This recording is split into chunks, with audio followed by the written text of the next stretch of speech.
Bonjour, si vous comptez jouer un jour à The Stanley Parable, je vous déconseille de regarder le moindre épisode de cette aventure.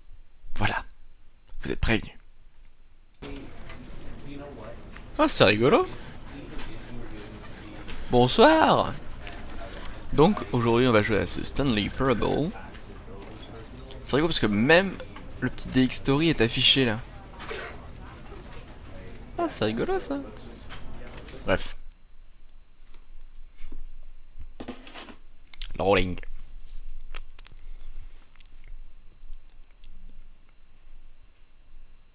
This is the story of a man named Stanley. Stanley worked for a company in a big building where he was employee number 427. Employee number 427's job was simple.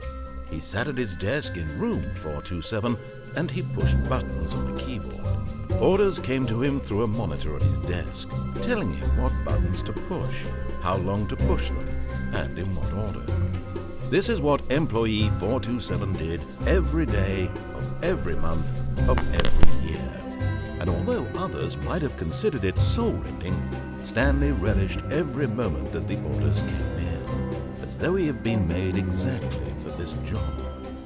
And Stanley was happy.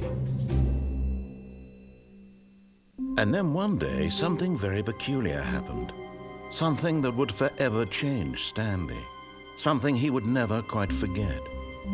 He had been at his desk for nearly an hour when he realized that not one single order had arrived on the monitor for him to follow. No one had showed up to give him instructions, call a meeting, or even say hi. Never in all his years at the company had this happened, this complete isolation. Something was very clearly wrong. Shocked, frozen solid, Stanley found himself unable to move for the longest time. But as he came to his wits and regained his senses, he got up from his desk and stepped out of his office. Ok.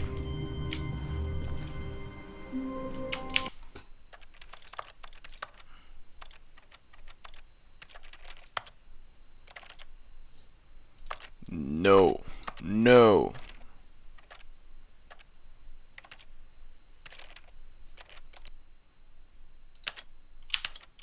Je n'aime pas la synchro verticale, c'est de la merde. Voilà. All of his co-workers were gone. What could it mean? C'est dommage, je peux voir les sous-titres en Stanley anglais. decided to go to the meeting room. Perhaps he had simply missed a memo.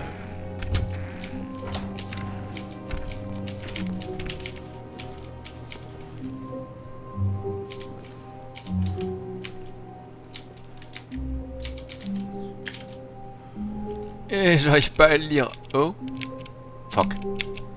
J'ai rien fait. J'ai rien fait. Je me casse. Je me casse.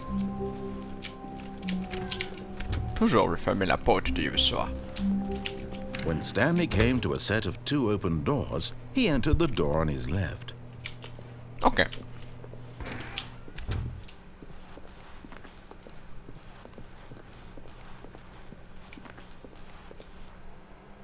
Yet there was not a single person here either. Feeling a wave of disbelief, Stanley decided to go up to his boss's office, hoping he might find an answer there. Profit, profit, profit, profits, profit, profit.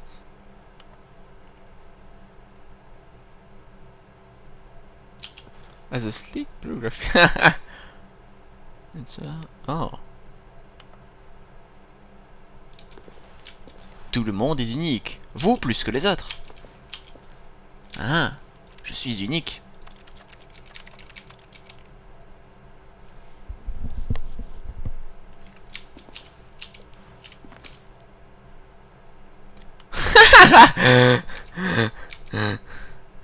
Monetize free to play. Help, I'm busted. Je peux pas t'aider, mec.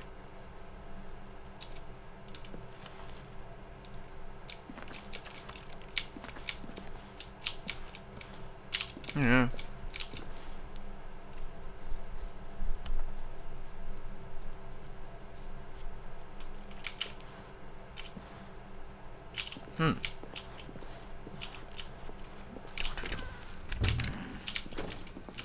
Stanley stepped into the broom closet, but there was nothing here, so he turned around and got back on track.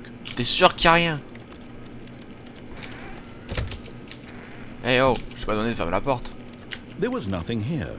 No choice to make, no path to follow. Just an empty broom closet. T'es No sûr? reason to still be here. Plus tu le dis, plus j'ai envie de rester, je te le dis.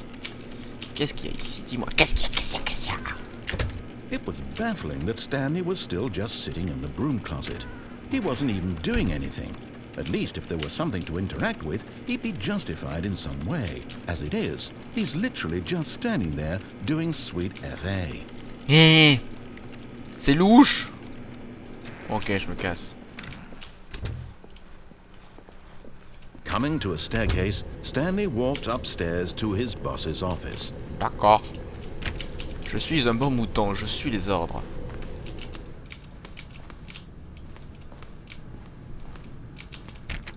Ma.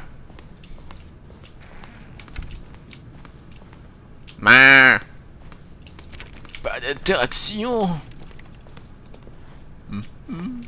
Stepping into his manager's office, Stanley was once again stunned to discover not an indication of any human life. Shocked, unraveled, Stanley wondered in disbelief who orchestrated this, what dark secret was being held from him.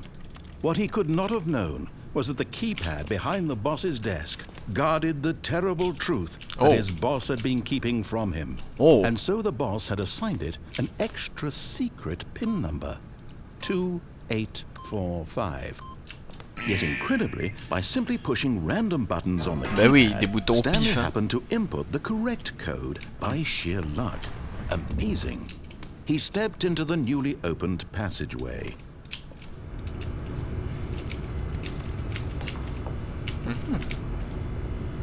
Un bouton rouge.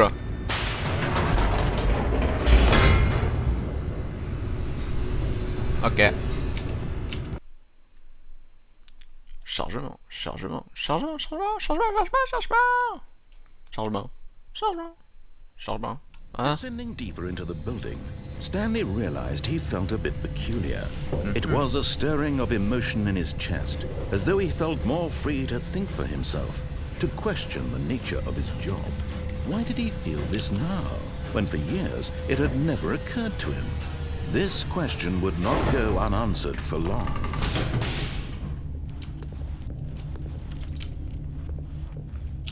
Stanley walked straight ahead through the large door that read Mind Control Facility.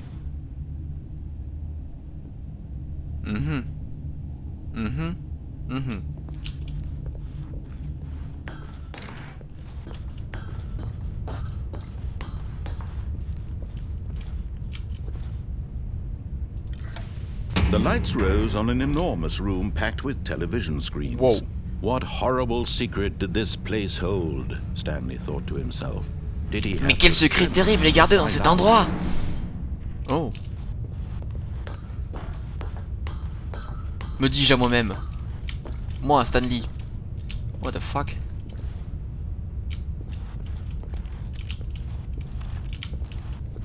Clic!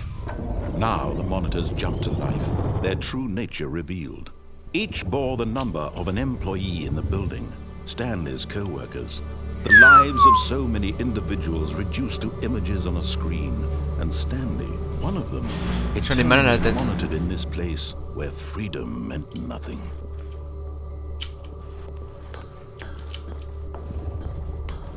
On se fait contrôler mentalement. Je me casse. J'ai dit que je me casse. This mind control facility, it was too horrible to believe. It couldn't be true. Had Stanley really been under someone's control all this time? Was this the only reason he was happy with his boring job? That his emotions had been manipulated to accept it blindly?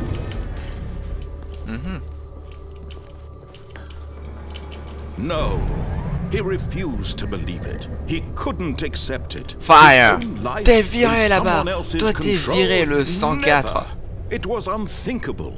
Wasn't Ow, it? ow, mes yeux. Was it even possible? Tu peux arrêter de Had penser he pour moi? truly spent his entire life utterly blind to the world? Oui. But here was the proof. The heart of the operation. Controls labeled with emotions. Happy or sad or content. Walking, eating, working, all of it monitored and commanded from this very place. And as the cold reality of his past began to sink in, Stanley decided that this machinery would never again exert its terrible power over another human life. For he would dismantle the controls once and for all. 5. Je veux un écran comme ça. J'arrive pas à lire les lignes de commande.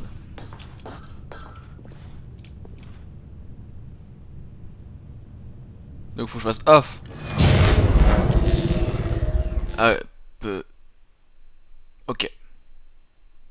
What up?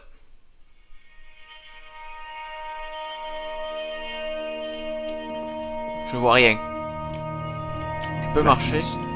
And a rising chill of Non, j'ai peur. À l'aide. Aidez-moi. Qu'est-ce qui se passe? What the f... Yes. He had won. What he had the... defeated the machine. Unshackled himself from someone else's command. Freedom was mere moments away. And yet, even as the immense door slowly opened, Stanley reflected on how many puzzles still lay unsolved. Where had his co-workers gone? How had he been freed from the machine's grasp? What other mysteries did this strange building hold? But as sunlight streamed into the chamber, he realized none of this mattered to him. For it was not knowledge or even power that he had been seeking, What the... but happiness. Perhaps his goal had not been to understand, but to let go. No longer would anyone tell him where to go, what to do, or how to feel. Whatever life he lives, it will be his. And that was all he needed to know. It was perhaps the only thing worth knowing. Stanley stepped through the open door. Question. Qu'est-ce que vous, ce truc? En plein milieu de la nature.